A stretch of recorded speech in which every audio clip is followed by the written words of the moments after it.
Hello everybody, and welcome to another edition of Blue Planet. Now, if you're wondering why I'm out here in this tree, I think it's fair to say, so am I. But I'm looking for a rare creature. I'm looking for the frost, in Latin Frostius maximus. And although you may not know the beast of whom I speak, I feel sure that you may have heard its cry. All right, team?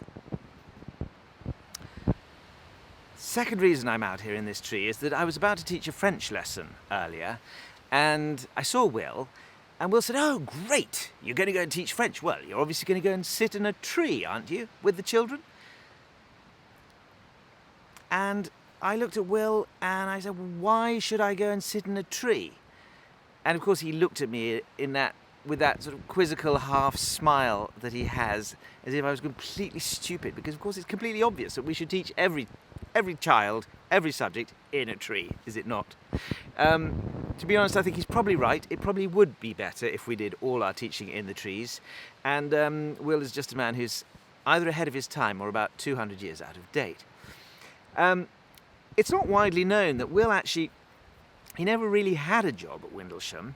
The contract was signed by Stan as the school dog, and Will really just came along as Stan's +1.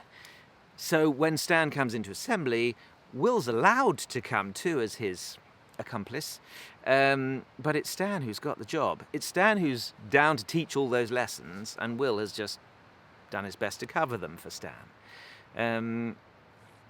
Now, as you probably know, the new headmaster, the incoming headmaster of Windlesham, is a man with 4 cats. So I put it to you that it probably wasn't a very good time to be the school dog.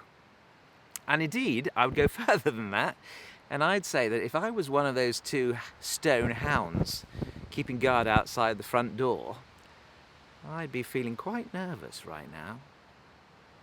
Anyway, here we are in our tree, and Will would be horrified to think that I'm making you spend more time on your screens just to listen to me talking about him.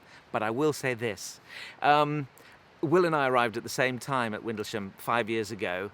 It's passed in a flash, of course, but I still really clearly remember meeting him for the first time and thinking it was wonderful that this former National Trust ranger was coming to bring all his knowledge and expertise of his love of nature into Windlesham, and I have loved seeing him living and breathing that love of nature with my children, our children, in the years that he's been here.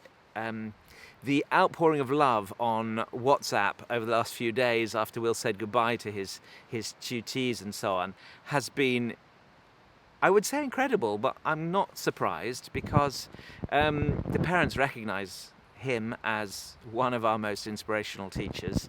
I've been aware of that from the start, and the thing that's important to me about Will, and I think that many of us recognise, is that teaching isn't just about classroom practice. Teaching is ultimately, for me, what I want for all the children in my care is about being a role model. And I can't think of any finer role model than Will Frost. He's the kind of child... Freudian slip, but it's about right, isn't it? Will is the kind of child who I want my children to grow up and become. He's the kind of grown-up who I think many grown-ups wish they could become. Will, I'm very grateful to have your warm, benign influence in my life. I'm very grateful for what you've brought to our children, and we all wish you the best of luck for the future, and we just hope that Stan gets a new job soon.